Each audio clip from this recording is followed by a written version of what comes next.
शिकायतों से घर नहीं चलता मेरे बाप। जवानी बर्बाद करनी पड़ती है पैसा कमाने के लिए।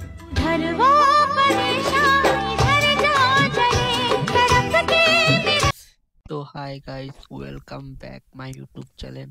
আর আজকে ব্লগটা হচ্ছে আমি ডেইলি রুটিন কি করি। ভিডিওটা ভালো লাগলে লাইক কমেন্ট। এখন যাচ্ছি কাজের উদ্দেশ্যে, ঠিক আছে। তো একটা পার্ট টাইম কাজ পেয়েছি, পার্মানেন্ট একটা পার্ট টাইম, মানে গেলে বাংলাদেশে अरे कहना क्या चाहते हो? 30 যেমন পরে সামথিং কিছু একটা, আর দেখাই ভিউটা এখানে মাথা হ্যাঁ অনেক গাড়ির ভিতরে তো হেলে বেড়াতে শুধু দেখা যায় না।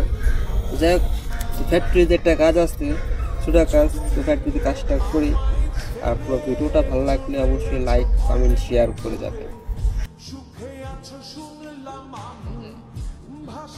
মূল কথা হচ্ছে যে কোনো কাজে ছোট বড় না, সব কাজের সমান। যখন বিদেশে আইসবে টাকা কামাইতে হবে যে কোনো মূল্যে, ঠিক আছে। তো এই কাম মনে করেন এতটা কষ্ট না, তো সহজও না, মানে পিঠ মুখ পর ব্যথা হয়ে যায় এমন একটা পরিস্থিতি। তাও অনেক কষ্ট মষ্ট করে করছি। তো একা প্রোডাক্ট ক্লিন করছি প্রায় 3-4 ঘন্টার পরিশ্রমের পর। তো পুরা খালি বলে পেয়েছিলাম। তা আমার অবস্থা পর নাজেহাল। এই যে ক্লিন, ফুল ক্লিন করছিলাম। আর এখন কাজ শেষ, এখন যেতেছি এগুলো নাকি আরেকটা গোডাউনে নেই এখন গাড়ির ভিতরে। আর রাস্তাঘাট ভাই মাথা নষ্ট, কেউ ট্রাফিক রুল টুল কেউ ভঙ্গ করে না, সবাই তার নিয়ম মতন কাজ করে। কত পেয়েছি?